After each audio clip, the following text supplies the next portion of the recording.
Bayangkan anda tinggal di sebuah kawasan yang selama ini hanya mengenali wakil rakyat berdasarkan kertas undi dan poster. Tetapi tiba-tiba muncul seorang muka baru yang belum dikenali ramai serta secara rasmi diumum oleh pemimpin tertinggi parti. Siapakah beliau? Kenapa dinamakan calon di kerusi yang selama ini dikuasai oleh tokoh lama yang sudah menapak di akar umbi?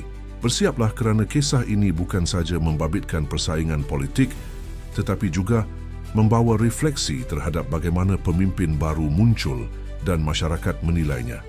Hari ini kita bongkar kisah Ruji Ubi, kerusi Merotai di Sabah dan implikasi yang lebih luas untuk pilihan raya negeri akan datang. Disclaimer, berita ini dipetik daripada Malaysia Kini yang bertajuk Siapa Ruji Ubi? Penduduk hairan PKR calonkannya di Merotai.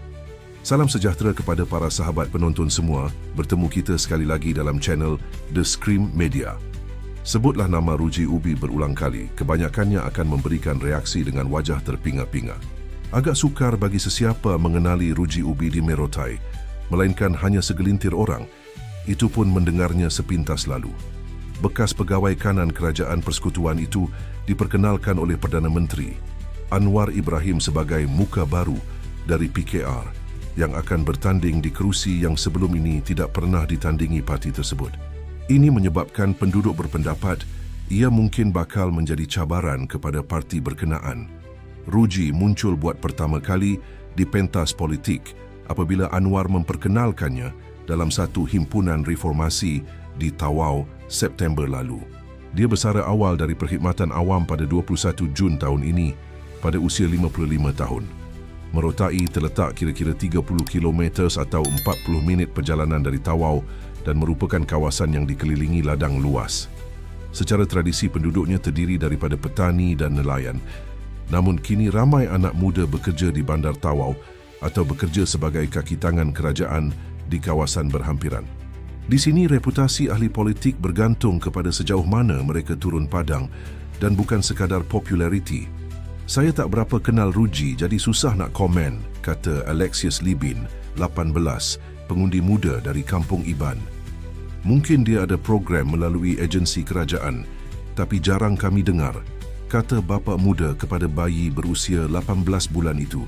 Alexius teringat satu program pemberian bantuan makanan dan cabutan bertuah yang ada dihadiri Ruji. Lepas tu, tak ada apa sangat, katanya. Nama lama masih berpengaruh.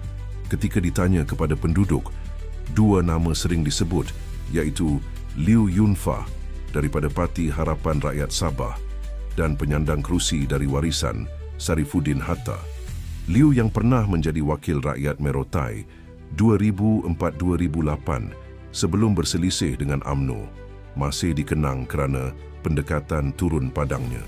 Dia juga merupakan Presiden Parti Harapan Rakyat Sabah, satu-satunya parti dari Pantai Timur dalam gabungan kerajaan GRS. Presiden Warisan Muhammad Syafi Abdal juga dari kawasan itu. Namun kali ini, Liu mungkin tidak dapat bertanding kerana kerusi Merotai telah diserahkan kepada PKR menerusi persefahaman GRSPH yang sekaligus membuka laluan kepada Ruji. Menurut individu yang rapat dengan Liu, dia kecewa dengan keputusan itu, tetapi terpaksa akur demi perpaduan dalam GRS.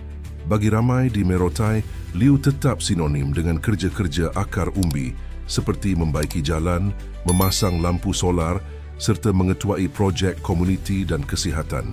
Penduduk berkata kelebihan Liu ialah kemampuannya mendekati semua kaum dan agama. Merotai dihuni masyarakat Melayu, Cina, Bugis dan Iban dengan kepelbagaian kaum menjadi kekuatan kawasan itu. Malah ada yang mengatakan Liu fasih bahasa Tidung, salah satu bahasa tempatan Tawau. Walaupun ada pihak cuba membangkitkan sentimen pilih orang kita, Liu tetap hadir untuk semua acara. Dia menganjurkan sambutan keamatan dan gawai, rumah terbuka Tahun Baru Cina, program sahur, majlis hari raya, ceramah agama dan karnival keusahawanan. Acara-acara itu, kata penduduk, mengeratkan masyarakat dan merancakkan ekonomi dengan menarik pengunjung dari kawasan sekitar. Kalau Liu bertanding lagi, dia boleh menyukarkan Sarifuddin untuk menang, kata Ramlah Saleh dari Kampung Langsat. Orang sini masih ingat jasa dia, tambah Ramlah yang mengakui dirinya penyokong tegar warisan. Komuniti Iban di Merotai juga menghormati Liu. Di sini hanya Tan Sri Liu yang selalu turun. Dia bantu gereja, lampu solar pun ada, kata Maxelman 26. Rekod penyandang adun warisan Sarifuddin Hatta turut diingati dalam memberi bantuan kepada penduduk, antaranya menggantikan bumbung bocor serta menurap jalan di Kampung Langsat dan Kampung Durian ketika warisan memerintah 2018-2020. Ketika itu dia merupakan pembantu Menteri Kewangan Sabah. Merotai mempunyai 26,179 pengundi berdaftar, kira-kira sepertiga daripada mereka berusia bawah 30 tahun dan seorang daripada 7 penduduk berusia lebih 60 tahun. Warga tua lazimnya setia kepada tokoh-tokoh yang telah dikenali lama, manakala golongan muda banyak dipengaruhi media sosial dan tinggal di Tawau. Bumbung rumah bocor Sarifuddin bagi zinc, Tan Sri Liu bantu sekolah dan klinik. Tapi Ruji, saya tak pernah dengar, orang PKR jarang datang sini. Kadang-kadang ambil gambar, lepas tu hilang, kata Bahar Ambotang, 70. Kehadiran Ruji setakat ini, kebanyakannya menerusi program rasmi Jabatan Penerangan, serta di bawah Kementerian Komunikasi. Ini menimbulkan kritikan berhubung kehadirannya ketika kempen pilihan raya, memandangkan dia sudah bersara daripada perkhidmatan awam.